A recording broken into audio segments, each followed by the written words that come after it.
नमस्कार, good morning. मैं हूं मीनू शर्मा, लेकर हाजिर हूं आपका पसंदीदा personal finance bulletin money morning, जहां मिलती है आपको आपकी जेब और जिंदगी से जुड़ी हर छोटी बड़ी खबर। तो विस्तार से जानते हैं उन खबरों को और शुरू करते हैं आज का खबरों का सिलसिला।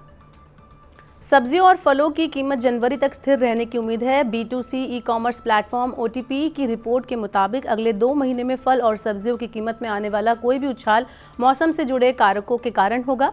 रिपोर्ट में कहा गया है कि अभी 250 रुपये किलो बिक रहा अनार जनवरी में घटकर 130 रुपये किलो के स्तर पर आ जाएगा। पपीता, सेब, केला और संतरा की कीमत जनवरी के दौरान मौजूदा स्तर पर स्थिर रहने की संभावना है।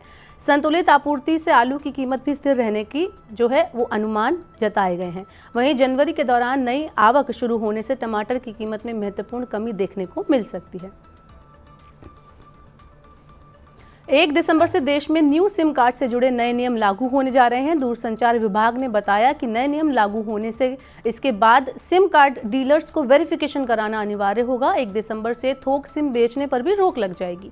इस कदम का मकसद ऑनलाइन फाइनेंशियल फ्रॉड पर लगाम लगाना है। इसके अलावा टेलीकॉम ऑपरेटर्स को अपनी franchisee, point of sale agents और डिस्ट्रीब्यूटर्स को रजिस्टर करवाना होगा। ये नियम उन फर्जी एजेंट्स पर रोक लगाने के लिए बनाया गया है जो असामाजिक या राष्ट्र विरोधी तत्वों को सिम कार्ड जारी करके धोखाधड़ी करते हैं।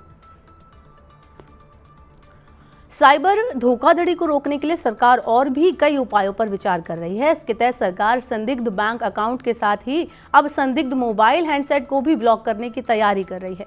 सरकार ने वित्तीय और साइबर धोखाधड़ी में इस्तेमाल होने वाले मोबाइल हैंडसेट के IMEI नंबर को ब्लॉक करने की योजना बनाई है, ताकि भविष्य में ऐसे मोबाइल हैंडसेट के उपयोग को रोका जा सके। वित्तीय सेवा विभाग ने RBI, ट्राई, NPCI और IT मिनिस्ट्री के साथ बैठक कर योजना के प्रस्ताव पर चर्चा की है। इसमें धोखेबाजों द्वारा उपयोग किए जाने वाले बैंक अकाउंट पर फंड ट्रांसफर या विड्रॉल की सीमा तय करने का सुझाव दिया गया है। अगले साल होने वाले लोकसभा चुनाव से पहले सरकार ने बड़ा फैसला लिया है। केंद्रीय मंत्रिमंडल ने 80 करोड़ गरीब लोगों को मुफ्त राशन उपलब्ध कराने वाली प्रधानमंत्री गरीब कल्याण अन्न योजना को और 5 साल के लिए आगे बढ़ाने की योजना को मंजूरी दे दी है। अब दिसंबर 2028 तक गरीब लोगों को हर महीने 5 किलोग्राम अनाज मुफ्त मिलेगा। इस योजना को सरकार ने 2020 में कोविड-19 महामारी के समय राहत उपाय के रूप में शुरू किया था। इसके तहत राष्ट्रीय खाद्य सुरक्षा अधिनियम के तहत 5 किलोग्राम सब्सिडी वाली खाद्य सामग्री के अलावा हर लाभार्थी को महीने में 5 किलोग्राम मुफ्त अनाज उपलब्ध कराया जाता है। भारतीय जीवन बीमा निगम में एक नई पॉलिसी जीवन उत्सव पेश की गई है। ये एक नॉन लिंक्ड, नॉन पार्टिसिपेटिंग और सुनिश्चित रिटर्न देने वाली पॉलिसी है। LIC के जीवन उत्सव प्लान में income profit survival benefit policy में बताए गए समय के बाद मिलना शुरू होगा। मैच्योरिटी के बाद पॉलिसी होल्डर को जीवन भर बीमा राशि का 10% रिटर्न मिलता रहेगा। इस नई पॉलिसी पर पॉलिसी होल्डर्स को ऋण सुविधा और समय से पहले निकासी विकल्प भी दिए जाएंगे। LIC का दावा है कि उसका ये नया उत्पाद बाजार में हलचल मचा देगा।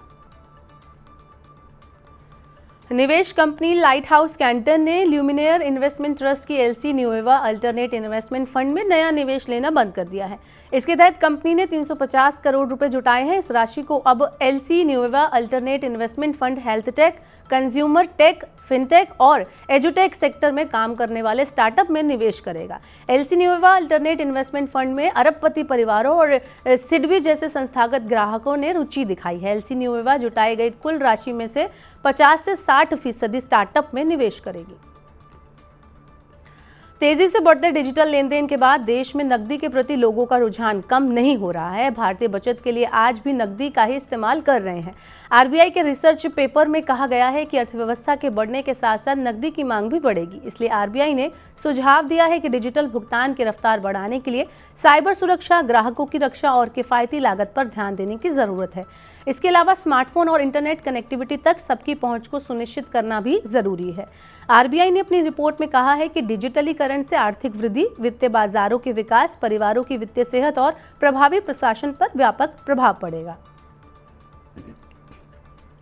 सरकार ने 15,000 महिला स्वयं सहायता समूहों को 2 साल के लिए ड्रोन उपलब्ध कराने वाली योजना को मंजूरी दे दी है। इस योजना के लिए 1,261 करोड़ रुपए खर्च किए जाएंगे। महिला स्वयं सहायता समूह ड्रोन का इस्तेमाल कृषि कार्यों में किया जाएगा। विभिन्न राज्यों में ऐसे स्थानों की पहचान की जाएगी जहां ड्रोन का इस्तेमाल आर्थिक रूप से संभव है। ड्रोन के इस्तेमाल के लिए 10 से 15 गांवों का एक समूह बनाया जाएगा। करीब 1000 हेक्टेयर भूमि ड्रोन संचालन के लिए उपलब्ध होगी। इसमें कैश क्रॉप को महत्व दिया जाएगा। बीएसई पर लिस्टेड सभी कंपनियों का बाजार पूंजीकरण पहली बार बुधवार को 4000 अरब डॉलर के रिकॉर्ड स्तर पर पहुंच गया। बाजार के सकारात्मक रुख के दम पर बीएसई पर लिस्टेड कंपनियों का बाजार पूंजीकरण 3,33,26,881 रुपए तक पहुंच गया। सेंसेक्स इस साल अब तक 5,540 अंक चढ़ चुका है। बीएसई सेंसेक्स इस साल 15 सितंबर को 67,927 अंक के अपने अब तक के सबसे ऊंचे शिखर पर पहुंच गया है। अमेरिका, चीन, जापान और हांगकांग के बाद भारत अब ऐसा बाजार बन गया है जिसका बाजार पूंजीकरण 4000 अरब डॉलर या इससे ज्यादा है। IREDA की शानदार लिस्टिंग के बाद अब निवेशकों की नजर टाटा टेक्नोलॉजी के IPO पर टिकी हुई है। टाटा टेक्नोलॉजी के शेयर गुरुवार को शेयर बाजार में लिस्ट होंगे। टाटा ग्रुप की कोई कंपनी 19 साल बाद शेयर बाजार में लिस्ट हो रही है। बाजार विश्लेषकों का मानना है कि टाटा टेक के शेयरों की लिस्टिंग ब्लॉकबस्टर होगी। इससे पहले सरकारी कंपनी IREDA के शेयर अपने इशू प्राइस 32 रुपए से 56% उछाल के साथ BSE और NSE पर 50 रुपए पर लिस्ट हुए। तो आज के मनी मॉर्निंग के बुलेटिन में बस इतना ही। अपने काम की जरूरी खबरें देखने और समझने के लिए सब्सक्राइब करें हमारे YouTube चैनल पर। साथ ही पर्सनल फाइनेंस से जुड़ी खबरों को आप पढ़ना चाहते हैं तो हमारी वेबसाइट www.money9.com पर विजिट करें। यहाँ पर आप 7 अलग अलग भाषाओं में पढ़ सकेंगे, समझ सकेंगे पर्सनल फाइनेंस से जुड़ी तमाम खबरें। वहीं इसके अलावा खास कार्यक्रम आप देखना चाहते हैं तो मनी9 के ऐप को जरूर डाउनलोड कर लें। फिलहाल के लिए इस बुलेटिन में इतना ही। बने रहिए मनी9 के साथ। नमस्कार।